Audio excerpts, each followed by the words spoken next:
Hello, friends. Welcome to Kids Inspiration. Imagine you had it all: wealth, power, and the adoration of even the king himself. You are respected, trusted, and life seems perfect.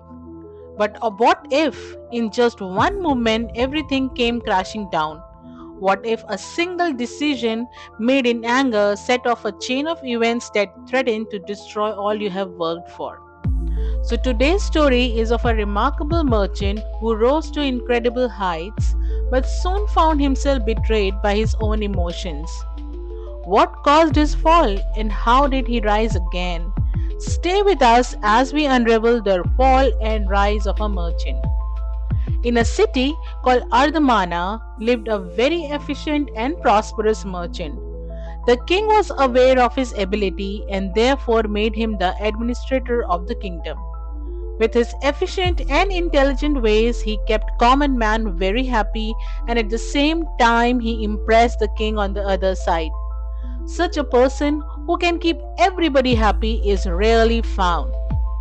One day, merchant's daughter was getting married. He arranged for a lavish reception.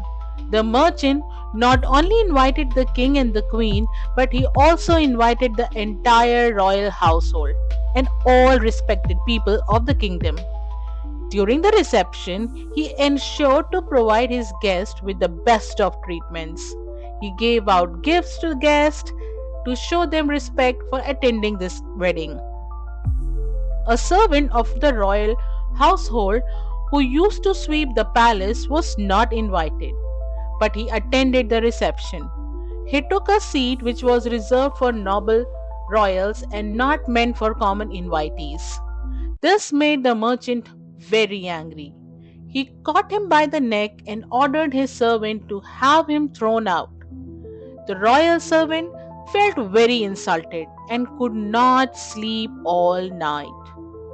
He thought, if I can have the king to disfavor this merchant, I will have my revenge. But what can I, a common fellow, do to harm a powerful person as him? Thinking such, he suddenly had a plan. Several days later, the servant was sweeping the floor near the king's bed early in the morning. He observed that the king was still in bed, half awake. The servant started mumbling, "God heavens, the merchant has become so carefree now that he dared to embrace the queen." When the king heard this, lying in his bed, he jumped up and asked the servant, "Is it true?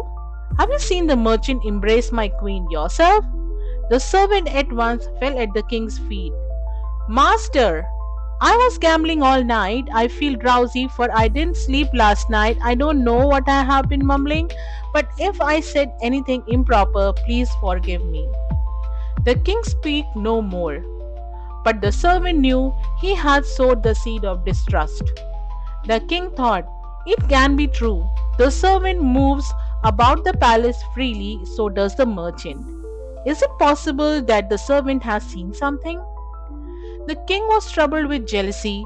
From that day onwards, he withdrew his favor from the merchant and even forbade him to enter the palace. One day, when the merchant was entering the gateway to the palace, he was stopped by the guards. The merchant was surprised due to this sudden change in the king's attitude. The servant was nearby and he mockingly shouted at the guard, "Oh guards, that merchant is favored by the king. He is a powerful person. He can have people arrested or released or even thrown out, just like he had me thrown out of his daughter's reception. Beware, for you may suffer the same fate." Hearing this, the merchant understood that the servant has caused all this trouble somehow. He felt dejected and returned home upset over the incident. He gave everything a second thought and then he invited the royal servant to his house. He treated the servant with utmost respect and flattered him with gifts and garments. He said kindly, "O friend, that day I did not have you thrown out due to anger, but it was improper of you to occupy the seat reserved for the royal nobles. They felt insulted, and out of compulsion, I had to throw you out. Please forgive me. The servant was already flattered with all the gift, and he was full of joy. Sir, I forgive you. You have not only expressed your regrets, but also honored me with utmost respect. He assured the merchant, I will prove you how clever I am. I will have the king favorable towards you, like he was before. The servant went back home. Early next morning, when he started sweeping the floors of the palace, he waited till when the king was lying half awake. When the opportunity came, he started sweeping around his bed and started mumbling. Our king is crazy. He eats cucumber in the lavatory. On hearing this, the king was taken aback. He got up angrily and shouted at the servant, What nonsense do you talk about? Had you not been my royal servant, I would have punished you clearly. Have you ever seen me doing such thing yourself? Once again the servant fell on his knees and prayed, Master, please forgive me if I said anything improper. I was gambling all night and didn't sleep. I feel drowsy and I don't know what I have been mumbling. The king thought to himself, I have never eaten a cucumber in the lavatory. What he mumbled about me is ridiculously false. Surely then, what he mumbled about my trusted merchant the other morning must have been ridiculously false too. It was improper of me to mistreat the merchant. He wondered, after all, he has been so efficient in the whole administrative system that without him it has become slack.